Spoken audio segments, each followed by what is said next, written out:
ഇരട്ടക്കുളം കൊഴിഞ്ഞാമ്പാറ വഴി ഗോപാലപുരം റോഡ് കഴിഞ്ഞ 11 വർഷക്കാലമായി ഈ വഴി കടന്നു ചെല്ലുന്ന ജനങ്ങളുടെ ബുദ്ധിമുട്ട് മനസ്സിലാക്കാത്ത രാഷ്ട്രീയ ഭരണകൂടമാണ് ഈ നാൾ വരയ്ക്കും തുടർന്നു പോകുന്നത്. മനുഷ്യജീവൻ പലതും പൊലിഞ്ഞ് കൈയും കാലും ശരീരം ആകെ നഷ്ടപ്പെട്ട കുടുംബങ്ങളുമുണ്ട്.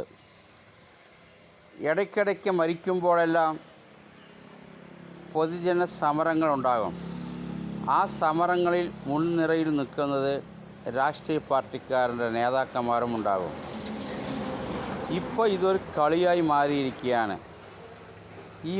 എപ്പോഴാണ് മരിക്കുമെന്ന് കാത്തിരിക്കുന്ന രാഷ്ട്രീയക്കാർ പോലും ഉണ്ടാകാൻ സാധ്യതയുണ്ട്. കാരണം ജനങ്ങളുടെ ഇടയിൽ ഇവരൊരു രാഷ്ട്രീയ പ്രവർത്തനം ജനങ്ങൾക്ക് വേണ്ടി പ്രവർത്തിക്കുന്നവരാണ് എന്ന് ശ്രദ്ധ വരുത്തിക്കാൻ വേണ്ടി അങ്ങനെ ആഗ്രഹിക്കുന്നവർ ഇല്ല എന്ന് പറയാൻ പറ്റില്ല. കാരണം ഒരു വട്ടം 2 വട്ടം സമരങ്ങൾ ചെയ്യുന്നു, 3-ാം വട്ടം അത് ക്ലിയറാവണം എന്ന് പറഞ്ഞാൽ അത് ന്യായീകരിക്കാം. പക്ഷെ ഓരോ സമയവും ഇവരുടെ സമരങ്ങൾ അറ്റകുറ്റപ്പണിയിൽ നിസ്സാരമായ വർക്ക് ചെയ്ത് തടിയൂറുകയാണ് ഇതുവരയ്ക്കും നടന്നുകൊണ്ടിരിക്കുന്നത്. അപ്പോൾ ഇത് ജനങ്ങളെ വെട്ടിയാക്കിക്കൊണ്ടിരിക്കുകയാണ്. ഇതുവരയ്ക്കും നടന്ന സംഭവങ്ങളിൽ ഏതെങ്കിലും കുടുംബത്തിന് നഷ്ടീട് മരിച്ചവർക്കായിക്കോട്ടെ, ഈ കൈകാലം മുടങ്ങി നഷ്ടപ്പെട്ടവർക്കായിക്കോട്ടെ, ഇതുവരയ്ക്കും ഒരു നഷ്ടീട് വാങ്ങിക്കൊടുക്കാനോ അത് തരാനോ ഭരണകൂടത്തിന് കഴിഞ്ഞിട്ടില്ല. അത് തരാൻ വേണ്ടി ഒരു രാഷ്ട്രീയക്കാരും അതിനുവേണ്ടി പ്രവർത്തിച്ചിട്ടില്ല എന്നുള്ളതാണ് സത്യം. അപ്പോൾ ഇങ്ങനെയുള്ള ഈ പ്രശ്നങ്ങളിൽ ദയവ് ചെയ്ത് രാഷ്ട്രീയക്കാർ മുന്നിൽ വന്ന് നിന്നാൽ അവരിനെ ജനങ്ങൾ മാറ്റി നിർത്തണം. അവരിനെ വെച്ചുകൊണ്ട് തന്നെ ഈ വാചകം അടിക്കുന്നത്, മൈക്കിൽ സംസാരിക്കുന്ന പോലെ അധികാരികളോട് സംസാരിക്കുന്നത്, ഇതെല്ലാം ദയവ് ചെയ്ത് ഇനിയും ജനങ്ങൾ വിശ്വസിക്കരുത്. ഈ 11 വർഷക്കാലം നമ്മുടെ അടുത്ത് നികുതി വാങ്ങിക്കലും ടാക്സ് എന്തൊക്കെയാണ്, MVD ഏത് രീതിയിലാണ് നമ്മുടെ അടുത്ത് പണം പിടുങ്ങുന്നത്. A1 ക്യാമറ വെച്ച് പണം പിടുങ്ങുന്നു. നമ്മുടെ ജീവന് സുരക്ഷതയൊന്നും ഇവർക്കില്ല. ഇവർക്ക് ആവശ്യം പണത്തിന് വേണ്ടിയിട്ടാണ്. പിന്നെ ജനങ്ങൾ സമരങ്ങൾ ചെയ്യുമ്പോൾ പോലീസിനെ വെച്ച് അവർ അടിച്ചമർത്തും. പോലീസുകാരനെ പറഞ്ഞിട്ട് കാര്യമില്ല. ഭരണകൂടം എന്ത് പറയണോ അതേ അവർ ചെയ്യുള്ളൂ. അവർ മനുഷ്യന്മാരാണ്. എല്ലാ പോലീസുകാർക്കും അവരുടെ വേദന അറിയും, നമ്മുടെ ജനങ്ങളുടെ ബുദ്ധിമുട്ട് അറിയും. കാരണം അവരുമാണല്ലോ വണ്ടി വാഹനങ്ങളിൽ ഈ റൂട്ടിൽ കൂടി സഞ്ചരിക്കുന്നത്. അതുകൊണ്ട് അവർക്ക് ആ വേദനകൾ ഒരുപാടുണ്ട്.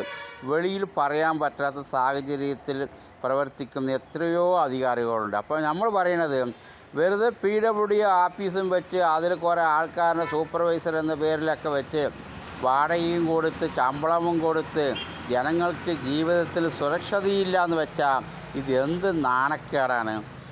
ഇത് മാത്രമല്ല, ഈ പൈപ്പ് കുടിവെള്ള പൈപ്പ് പൊട്ടുന്നു പറഞ്ഞിട്ട് അതൊരു തോണ്ടലുണ്ട്. ആ ഒരു തോണ്ടൽ നടു റോട്ടിൽ അങ്ങനെ നെഞ്ചി കീറുന്ന മാതിരിയാണ് കീറിയിട്ട് വെറുതെ ഒരു പൊടിയിട്ടിട്ട് പൊയ്ക്കളയും. ആ വഴിക്കൂടി പോകുന്ന ഏറ്റവും കൂടുതൽ നഷ്ടപ്പെടുന്ന ജനങ്ങൾ 2 വീലറിൽ പോകുന്ന വാഹനങ്ങളിൽ പോകുന്ന ആൾക്കാർക്കാണ്. അതിൽ വണ്ടിയിൽ കേടുപാട് പറ്റും. ഒരു കുഴിയിൽ ചാടി കയറുമ്പോൾ തന്നെ നെഞ്ച് വേദന അടക്കമുണ്ടാകും. ഇതെല്ലാം ഗവൺമെൻറ്റിന് അറിയില്ലേ? അപ്പോൾ നമ്മൾ പറയുന്നത് ദയവ് ചെയ്ത് ഇങ്ങനെയുള്ള പരിപാടി ഇനി ഇവർ ചെയ്യും. ഈ രാഷ്ട്രീയ നേതാക്കന്മാർ ഇലക്ഷൻ സമയത്ത് ഓരോ വോട്ടിനും 1000 മുതൽ 5000 വരയ്ക്കാണ് കൊടുക്കുന്നത്. 10,000 കൊടുക്കുന്നവരുമുണ്ട്. അപ്പോൾ ഇവരുടേതായിട്ടുള്ള സ്ഥാനമാനങ്ങൾ നിലനിർത്താൻ വേണ്ടി ഇവർ ചെയ്യുന്ന ഈ അക്രമങ്ങൾക്കും നമ്മൾ വെറുതെ ഒന്നും അറിയാത്ത ജനങ്ങളുമായിട്ട് ജീവിച്ചു കൊണ്ടിരുന്നാൽ മേലും നമ്മളുടെ മേലെ മിതിച്ച് ചവിട്ടിക്കൊണ്ട് ഇവർ കടന്നു പോകുകയല്ലാതെ ദയവ് ചെയ്ത് ഇങ്ങനെയുള്ള പരിപാടികളിൽ ഏത് രാഷ്ട്രീയക്കാരായാലും ശരി, ഒറ്റ രാഷ്ട്രീയക്കാരുടെ കൊടിയായാലും ശരി, ആ രാഷ്ട്രീയത്തിൻ്റെ പോർവയിൽ നിന്ന് നമ്മുടെ മുന്നിൽ നിന്ന് ന്യായത്തിന് വേണ്ടി നിലവിളിക്കുന്ന ആൾക്കാർ ആരായാലും ശരി അതിൽ ഇടപെടാൻ പാടില്ല. ഞാനൊരു കോൺഗ്രസ് പ്രവർത്തകനാണ്. ഞാനതിൽ പലവട്ടം പ്രശ്നങ്ങളിൽ നമ്മൾ ഇടപെട്ട് മുന്നിൽ നിന്നിട്ടുണ്ട്.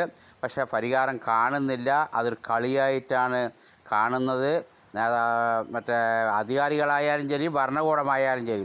കൃഷ്ണൻകുട്ടി കഴിഞ്ഞ വട്ടം ഒരു ജീവൻ പൊളിഞ്ഞപ്പോൾ കൃഷ്ണൻകുട്ടി വന്ന് പറഞ്ഞതാണ്, നേരിട്ട് വന്ന് പറഞ്ഞതാണ്, ഇതാ പണി തുടങ്ങാൻ പോകണമെന്ന് പറഞ്ഞതാണ്. നാണമില്ല ഈ കൃഷ്ണൻകുട്ടിനെ ഈ റോട്ടിൽ ജനങ്ങൾ ശരിക്കും പറയുകയാണെങ്കിൽ ജനതാദളുകാരൻ ബദലി ചോദിക്കേണ്ടത്. ഈ ജനങ്ങളുടെ മേലെ ആത്മാർത്ഥമായ സ്നേഹമുണ്ടെങ്കിൽ ജനതാദളിൽ പ്രവർത്തിക്കുന്ന എല്ലാവരും ഒന്നും ആ രാഷ്ട്രീയം വിട്ട് വെളിയിൽ വരണ്ടേ. അപ്പോൾ അവരൊന്നും വരില്ല.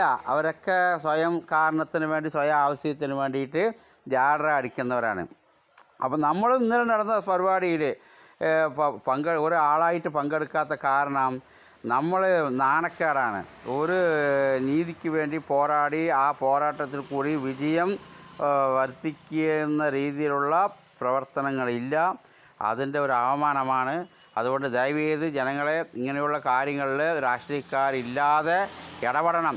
അതിൽ 1, 2, 3 ആൾക്കാർ മരിച്ചാലും ശരി ഇവരുടെ അടുത്ത് പരിഹാരം ഇല്ലാതെ തിരിഞ്ഞു പോകുന്ന സ്ഥിതി ഇനി ഉണ്ടാകാൻ പാടില്ല. ഇനി ചിലപ്പോൾ ശരിയാക്കും. കാരണം തിരഞ്ഞെടുപ്പ് വരാനായി. ഇനി ഒരു 2 മാസം കഴിഞ്ഞ് വെച്ചാൽ തിരഞ്ഞെടുപ്പാണ്. ആ തിരഞ്ഞെടുപ്പിൽ കൃഷ്ണൻകുട്ടിൻ്റെ മുഖം ഒന്ന് മാറ്റി കാണിക്കാൻ വേണ്ടി ചിലപ്പോൾ ചെയ്യും. നിങ്ങളൊന്ന് ചിന്തിക്കണം.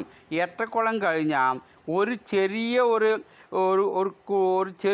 ഗുണ്ട്, ഒരു ചെറിയൊരു ബാളിൻ്റെ, ഒരു കൈപ്പിടി ബാളിൻ്റെ ഒരു ഓട്ട പോലും കാണില്ല, പൊളിഞ്ഞിട്ടുണ്ടാവില്ല. കാരണം അത് അടച്ചിട്ടാണ് അവിടുത്തെ പ്രവർത്തനം.